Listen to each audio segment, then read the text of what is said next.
नमस्कार। आज के वीडियो में हम मृदा अभिक्रिया सॉइल रिएक्शन के बारे में बात करेंगे, जो कक्षा 12वीं की रसायन विज्ञान का 5वां अध्याय है। इस अध्याय में मृदा अभिक्रियाओं को समझाया गया है। मृदा अभिक्रिया मृदा में उपस्थित H+ आयन तथा OH- आयनों के बीच में एक संबंध होता है, जिससे मृदा की अम्लीयता, क्षारीयता या उदासीनता को निर्धारित किया जाता है। मृदा विलयन में कई सारे अम्लीय आयन होते हैं, जैसे H+ है, NO3- है, SO4- है तथा कई प्रकार के क्षारीय आयन्स जैसे OH-, calcium ion, magnesium, sodium, potassium आदि आयन भी मृदा विलयन में पाए जाते हैं। जब मृदा कोलाइड्स पर या मृदा विलयन में H+ आयन का सांद्रण ज़्यादा होता है तो मृदाएं अम्लीय हो जाती है, और यदि OH- आयन्स का सांद्रण H+ आयन से ज़्यादा होता है तो मृदा क्षारीय हो जाती है। यदि दोनों आयनों की सांद्रता बराबर हो तो फिर मृदा विलयन या मृदा कोलाइड्स उदासीन होते हैं। यदि आपने अभी तक हमारा चैनल सब्सक्राइब नहीं किया है तो इसको एक बार सब्सक्राइब ज़रूर करें। मृदा अभिक्रिया, तो परिभाषा देखते हैं। मृदा अभिक्रिया मृदा विलयन में उपस्थित H+ तथा OH- आयनों के मध्य वह संबंध है जिससे उस मृदा की अम्लीयता, क्षारीयता एवं उदासीनता निर्धारित होती है। तो मृदा में H+ आयन और OH- आयनों के बीच में एक संबंध होता है, जिससे मृदा की क्षारीयता, अम्लीयता एवं उदासीनता निर्धारित होती है। जल का आयनिक गुणनफल, आयनिक प्रोडक्ट ऑफ वाटर और KW से इसको दर्शाते हैं। जल में उपस्थित H+ तथा OH- आयनों की सांद्रता के गुणनफल को जल का आयनिक गुणनफल कहते हैं। हम जानते हैं कि जब जल का आयनीकरण होता है तो H+ तथा OH- दोनों आयन बनते हैं, तो उनकी सांद्रताओं के गुणनफल को ही जल का आयनिक गुणनफल कहते हैं। 25 डिग्री सेंटीग्रेड पर इसका मान 1 × 10⁻14 ग्राम आयन्स प्रति लीटर होता है। तो इस मान को हमें याद रखना है। 1 × 10⁻14 इसका मान होता है।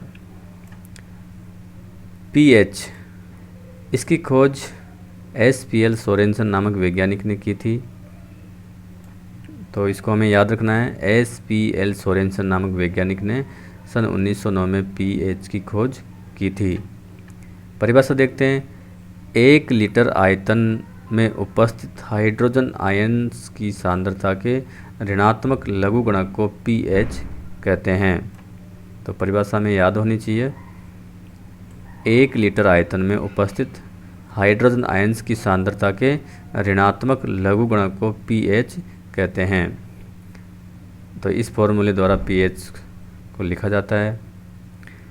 pH में P का मतलब पोटेंज होता है, जो एक जर्मन शब्द है, और इसका मतलब यहाँ पे होता है पावर, यानी पावर ऑफ हाइड्रोजन आयन, जिसको हम pH कहते हैं। pH तथा pOH दोनों का योग हमेशा 14 के बराबर होता है। अब हम बात करते हैं pH स्केल की। यह एक स्केल होता है जिसकी सहायता से pH का मापन किया जाता है। इसमें 0 से लेकर 14 तक की संख्या लिखी होती है। मृदा pH का मापन pH स्केल द्वारा किया जाता है। pH स्केल पर 0 से 14 तक की संख्या लिखी होती है, जिसमें 7 पर उदासीन बिंदु होता है, 7 से कम अम्लीयता का तथा 7 से अधिक क्षारीयता का प्रतीक होता है। 7 से जैसे जैसे हम नीचे जाएंगे अम्लीयता बढ़ती जाएगी, और 7 से जैसे जैसे हम ऊपर जाएंगे क्षारीयता बढ़ती जाएगी, और 7 पर उदासीन बिंदु होता है। pH इकाई में 1 का अंतर हाइड्रोजन आयन की सांद्रता में 10 गुना अंतर के बराबर होता है। इसका अर्थ ये है कि यदि हम 2 pH लें, pH 6 और 7, pH 6 का मतलब ये होता है कि उस विलयन में हाइड्रोजन आयन्स की सांद्रता 10⁻⁻6 है। मृदा पीएच में परिवर्तन, यहाँ पे हम कुछ कारकों की बात करेंगे जो मृदा के पीएच में परिवर्तन करते हैं। तो उनमें पहले है अम्ल उत्पादक कारक। इनमें वे सभी कारक आएंगे जिनमें किसी न किसी प्रकार से अम्लों का उत्पादन होता है और मृदा का पीएच मान कम हो जाता है। तो पहला है कार्बनिक पदार्थों के विच्छेदन से कार्बन डाइऑक्साइड CO2 गैस बनती है। इस बात को हम हमेशा याद रखें कि कार्बनिक पदार्थों का ऑक्सीकरण हो या उनका विच्छेदन हो तो वहाँ पे कार्बन डाइऑक्साइड बनती है, जो पानी के साथ में क्रिया करके कार्बनिक अम्ल बनाती है, जिससे मृदा का पीएच मान कम हो जाता है। दूसरा है मृदा में रासायनिक उर्वरकों के लगातार प्रयोग से भी कई प्रकार के अम्ल बनते हैं, जैसे यूरिया, DAP, अमोनियम सल्फेट आदि उर्वरकों के लगातार प्रयोग करने से भी मृदाएं अम्लीय बन जाती है।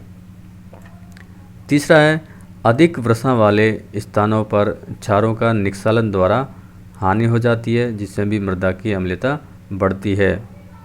जहाँ पे बरसात अधिक होती है वहाँ पे क्षारीय आयन जैसे कैल्शियम है, मैग्नीशियम है आदि का जल के साथ में निस्खलन हो जाता है और वो मृदा की निचली परतों में चले जाते हैं। ऊपरी परतों में केवल हाइड्रोजन आयन, एल्यूमिनियम तथा आयरन आदि होते हैं जो मृदा की अम्लता को बढ़ाते हैं।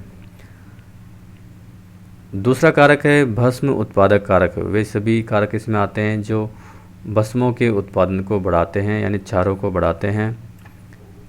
वे प्रक्रम जो कैल्शियम, मैग्नीशियम, सोडियम आदि के निर्माण को प्रोत्साहित करते हैं या बढ़ाते हैं और क्षारीयता में वृद्धि करते हैं, वो सभी प्रक्रम इसमें आते हैं। मृदा पीएच को प्रभावित करने वाले कारक, इसमें वे सभी कारक आएंगे जो पीएच को किसी न किसी प्रकार से प्रभावित करते हैं। यहाँ पे हम पहले कारक की बात करेंगे पैतृक पदार्थ। पैतृक पदार्थ वो होते हैं जिनसे मृदा का निर्माण होता है। यदि मृदा का निर्माण क्षारीय चट्टानों से होता है तो उसका पीएच ज़्यादा होगा, और यदि मृदा का निर्माण अम्लीय चट्टानों से होता है तो उसका पीएच कम होगा।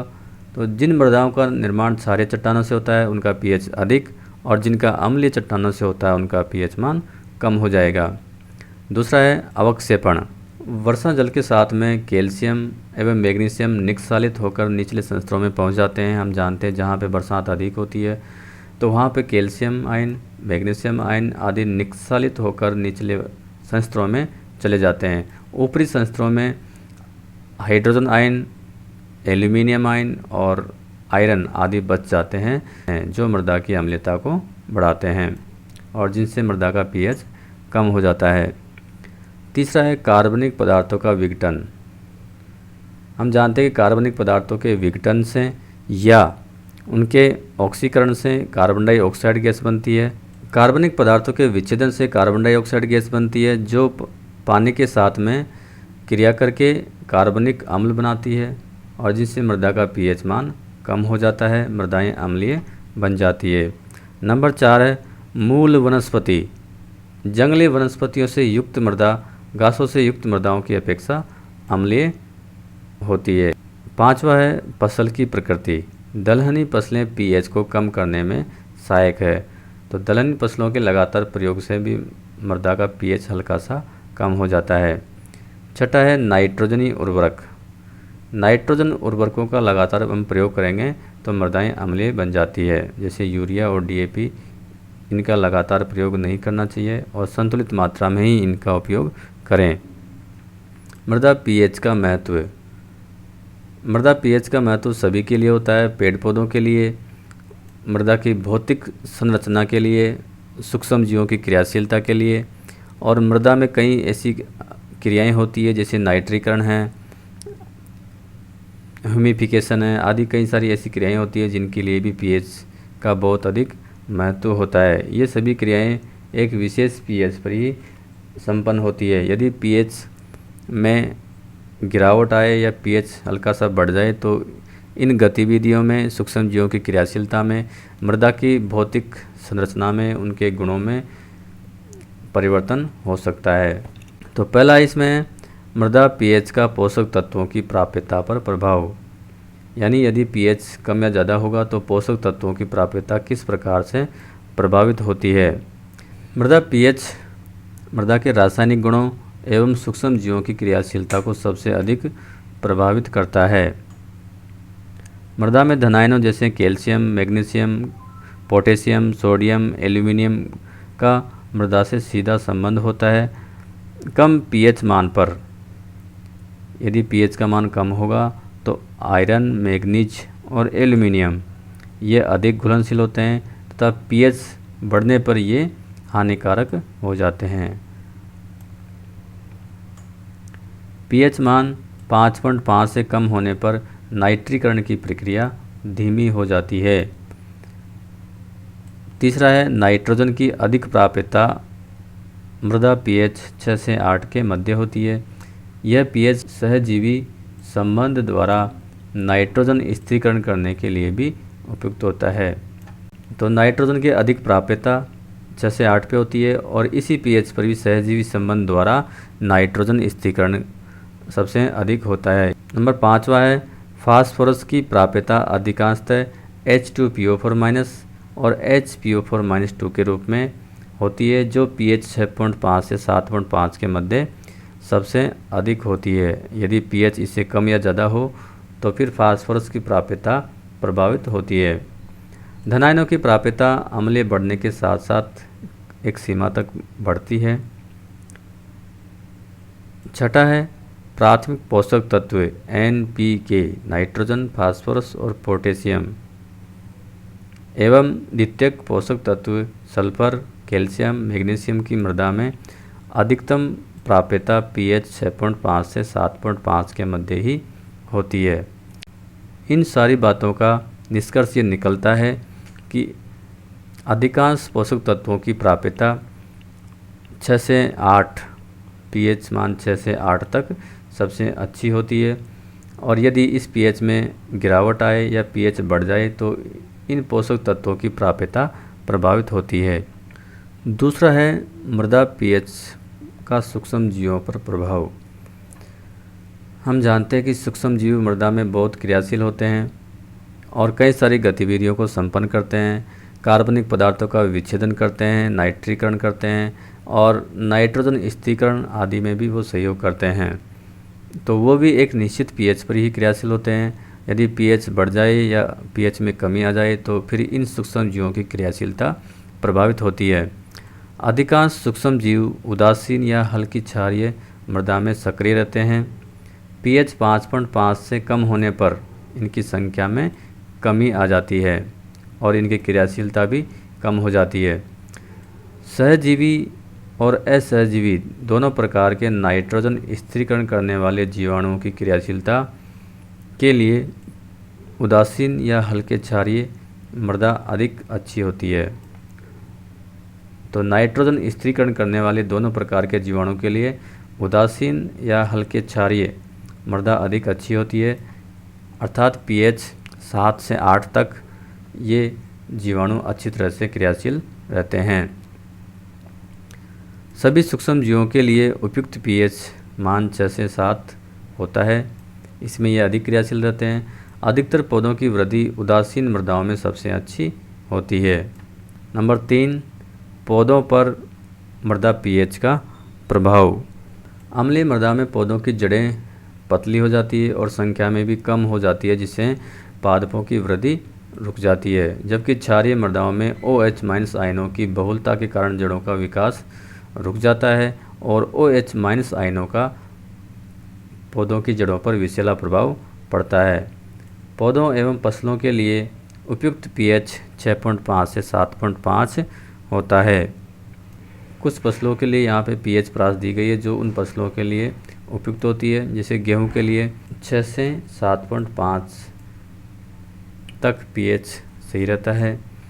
इसी प्रकार धान की फसल के लिए 4.5 से 8.5 तक पीएच मान उपयुक्त रहता है, जौ के लिए 6 से 7.5 और बरसीम के लिए 6 से 8 पीएच सबसे उपयुक्त रहता है।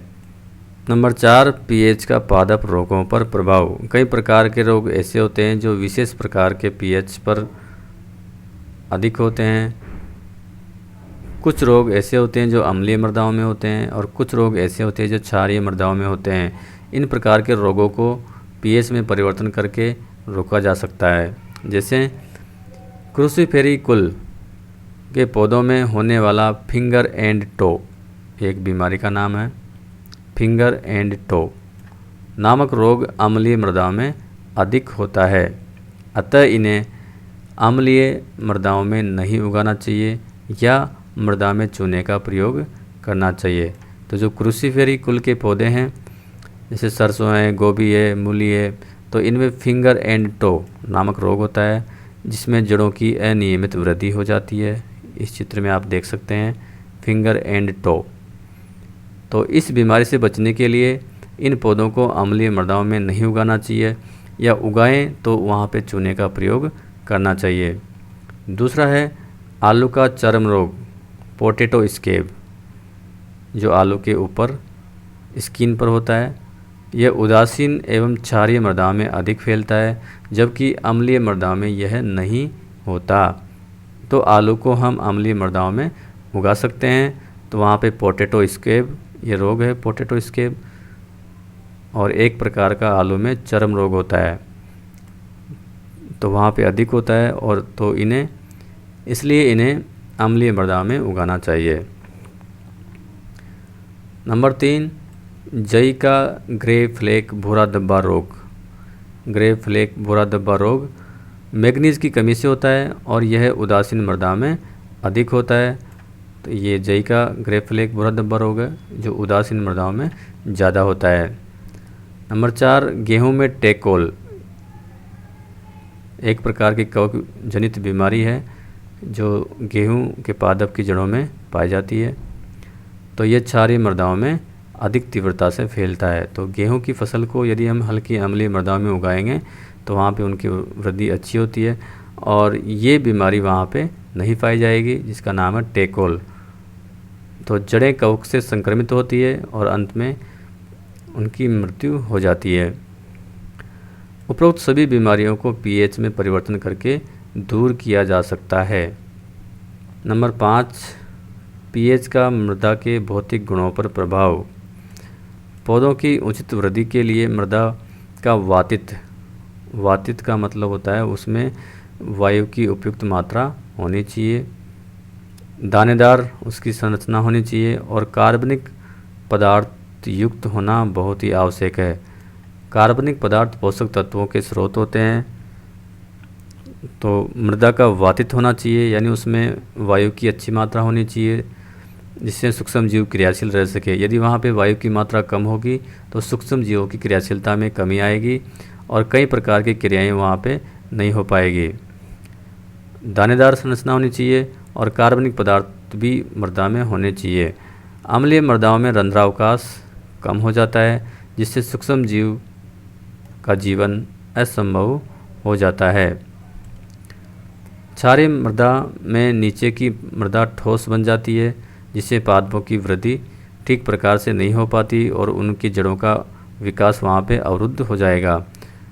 यदि क्षारीय मृदाओं की हम जुताई करेंगे तो उसमें हल्की सी नमी में जुताई करने पर कीचड़ बन जाता है और सूखने पर वहाँ पे बड़े बड़े ढेले बन जाते हैं। तो पृष्ठ मृदा संरचना रहित हो जाती है जिससे अपर्दन होने की भी अधिक संभावना रहती है। तो पीएच का मृदा के सभी गुणों पर प्रभाव पड़ता है। सूक्ष्म जीवों की क्रियाशीलता पे प्रभाव पड़ता है, पीएच का पादप रोगों पर भी प्रभाव पड़ता है और सूक्ष्म जीवों की क्रियाशीलता पे प्रभाव पड़ता है, पोषक तत्वों की प्राप्यता पर प्रभाव पड़ता है। उभय प्रतिरोधक ये वे पदार्थ होते हैं जिनमें कुछ मात्रा में अम्ल या क्षार मिला दिया जाए तो उनका पीएच अचानक से परिवर्तित नहीं होता, या वे पदार्थ होते हैं जो पीएच में परिवर्तन का विरोध करते हैं। उभय प्रतिरोधक वे पदार्थ होते हैं जो मृदा के पीएच को यकायक से परिवर्तित नहीं होने देते, मृदा पीएच में परिवर्तन का विरोध करते हैं, जैसे एसिटिक अम्ल और सोडियम एसीटेट। यह भी एक प्रकार का उभय प्रतिरोधक विलयन है। इसमें कुछ मात्रा में अम्ल या क्षार मिला दिया जाए तो इसका पीएच परिवर्तित नहीं होता। उभय प्रतिरोधक या बफर्स ऐसे पदार्थ होते हैं जिनमें कुछ मात्रा में अम्ल या क्षार मिला दें तो उनका पीएच परिवर्तित नहीं होता। तो मृदा में भी कई प्रकार के ऐसे पदार्थ होते हैं जो उसके पीएच को निश्चित बनाए रखते हैं। हम जानते हैं कि सभी सूक्ष्म जीव, सभी पौधे, मृदा की भौतिक संरचना एक निश्चित पीएच पर ही सही रहती है। यदि उसमें पीएच में वहाँ पे परिवर्तन होगा तो सूक्ष्म जीवों की क्रियाशीलता प्रभावित होती है, पोषक तत्वों की प्राप्यता प्रभावित होती है, पादपों की वृद्धि ठीक प्रकार से नहीं होती है, पौधों में कई प्रकार की बीमारियां हो जाती है। तो अतः ऐसा होना चाहिए कि मृदा का पीएच एकाएक से परिवर्तित नहीं हो। तो वहाँ पे ये बफर्स या उभय प्रतिरोधक एक महत्वपूर्ण भूमिका निभाते हैं और ये मृदा के पीएच को अचानक से परिवर्तित नहीं होने देते। उभय प्रतिरोधी विलयन की पीएच निश्चित होती है। इनमें प्रबल अम्ल या प्रबल क्षार की अल्प मात्रा यानी थोड़ी सी मात्रा मिलान दें तो उसका पीएच अपरिवर्तित रहता है। उभय प्रतिरोधी विलयन का पीएच अधिक समय तक स्थिर बना रहता है। 50% बेस संतृप्त होने पर मृदा सबसे अधिक प्रतिरोधन प्रदर्शित करती है और यदि इससे बेस संतृप्ति 50% से ज़्यादा हो जाए तो फिर उभय प्रतिरोधन क्षमता में वहाँ पे गिरावट आती है। उभय प्रतिरोधक क्षमता मृदा में उपस्थित कोलाइड पदार्थों की मात्रा यानी उसमें कोलाइड पदार्थ कितनी मात्रा में उपस्थित है एवं प्रकार पर निर्भर करती है।